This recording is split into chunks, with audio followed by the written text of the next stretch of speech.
Hello, I'm Keyoka, the awkward black nomad. I'm a writer, I'm a dog mom, and I travel solo. This month, I am doing 25 days of Vlogmas where I will give you a new video every day for 25 days in the month of December. We hanging on by a thread. I want to know the progression. Like, what is this gonna look like at the end of this month? Are the videos gonna get shorter? Like, am I going to be able to do every single day? Because already it's giving I've taken on too much. But anyways, we are talking about travel planning. So I had a cute idea and I want to talk about things I would never do as a nomad. And this is kind of tapping into the conversation of what's it like being on vacation versus what's it like when you actually relocate to a new place. So here's 6 things that I would never do as a nomad. Number 1, I am not buying souvenirs, okay? Unless there is like a special occasion coming up for somebody else and I can send it to them or I can bring it home to them.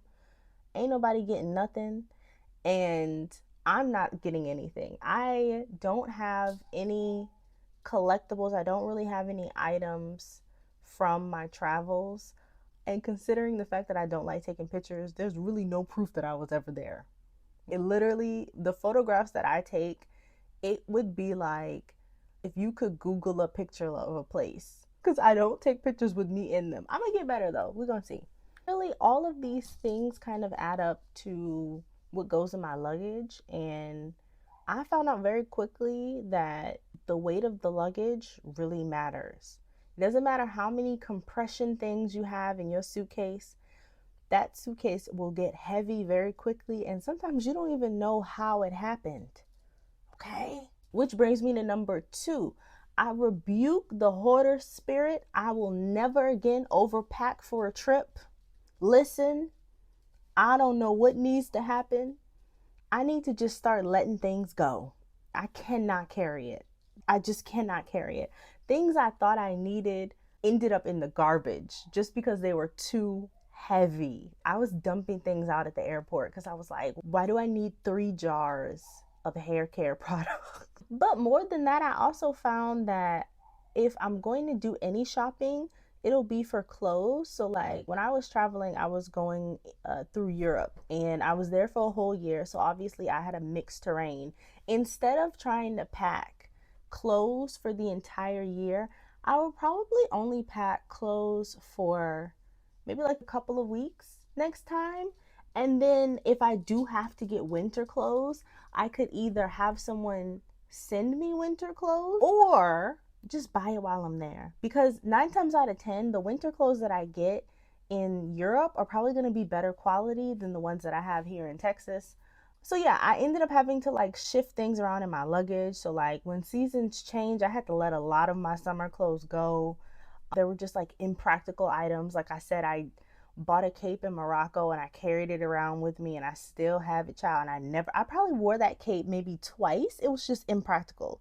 So leaning more towards practical clothes, leaning away from clothes that are impractical, and not overpacking. Number 3, and this is going to grab you by your edges, I'm not tipping. So as you travel more, you'll come to find out that people think that Americans are, like we got money bags, right?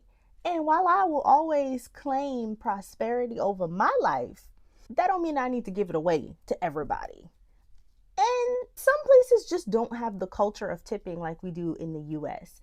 I almost feel like we're guilted into over tipping just because we know that service workers are paid like crap in this country. It's also seen as like a status symbol. If I went on a date with a guy and he tipped, I don't know, let's say he tipped something like 5%, I'd be kind of like, don't you look at people like a little crazy when they don't tip in the US? But it's not necessarily like that in other countries. And part of that is because people are getting paid a livable wage. So unless it's a cultural norm, will not tip. And when I do tip, I actually do take time to learn the cultural norms of the place that I'm in. So what are the locals tipping? If the locals are tipping, what percentage are they tipping? So number 4 is really going to show the big difference between being on vacation versus relocating to a new place or nomading. So I would never stay at a resort when I'm going to a new country. I also probably would never go on a cruise because if I'm going to be staying somewhere long term, first of all, it's not very cost effective to stay in a resort. And a lot of times it isn't cost effective to stay at a hotel if you're going to be doing a long term stay for like 1 to 3 months. It can get pretty pricey.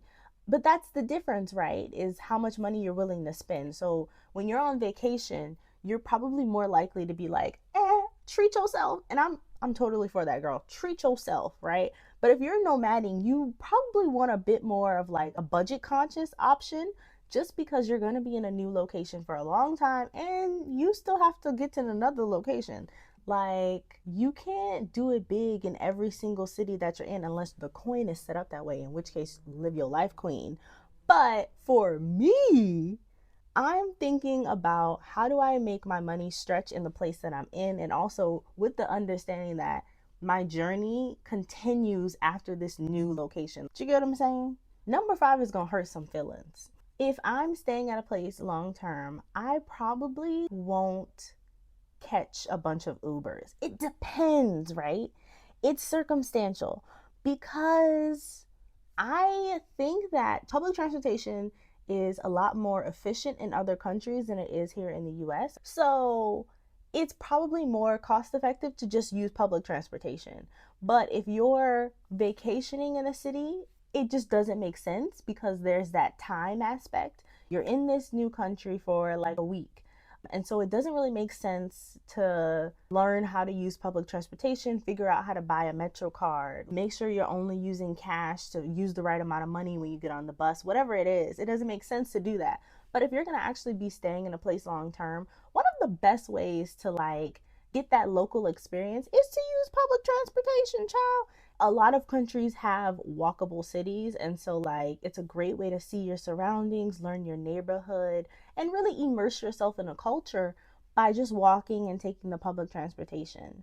And finally, number 6, things I would never do as a nomad when I'm traveling. I would probably never stay in a place less than a month. Now, this time varies just because it depends on what you're comfortable with, right? So on my channel, I have an interview with Vashana, the bougie nomad, and she talks about how she stays, I want to say she stays in a country or a region every month, but she travels to different cities every 2 weeks. So that's a little different. But for me, I prefer to, I would say like super, super slow travel because I'm probably going to stay in a place like 2 to 3 months, you know? Just to like get my bearings together, really immerse myself in a city. But if you're only on vacation, it really doesn't make sense to stay in a place for a month because you kind of like you want to get your bang for your buck, right? So like if you're going to be in Vietnam, you want to get the rest of the country, like the neighboring areas. You want to go to multiple locations because it's about having that experience where it's like, okay, I only have 2 weeks here. I have to make the best use of my time. Whereas like if you're staying in a place long term, you have the leisure to get to different places at your own pace. So I usually set up a hub just outside of central area and get around to different cities in my own time. And I have a lot of it. I like to give myself a lot of time when I go to a new country. All right, y'all. So that concludes my list of things that I wouldn't do as a nomad. What are some of the things that you do while you're vacationing, but you probably wouldn't do when you're staying somewhere long term? Drop that in the comment section to let me know. Also, remember to like the video. We have a ways away to go, don't we, for Vlogmas? But stay tuned. I have some exciting things coming up on the channel. Tune in on Wednesday and Thursday. I have 2 interviews coming up, one with Tracy Collins and one with Abigail, a girl who is living in Albania. So yeah, check it out. And if there's anybody you want me to interview, anybody you want me to have a conversation with, drop that in the comment section. I'm always looking for new people to chat with. So this is the Arc of Black Nomad. Peace out.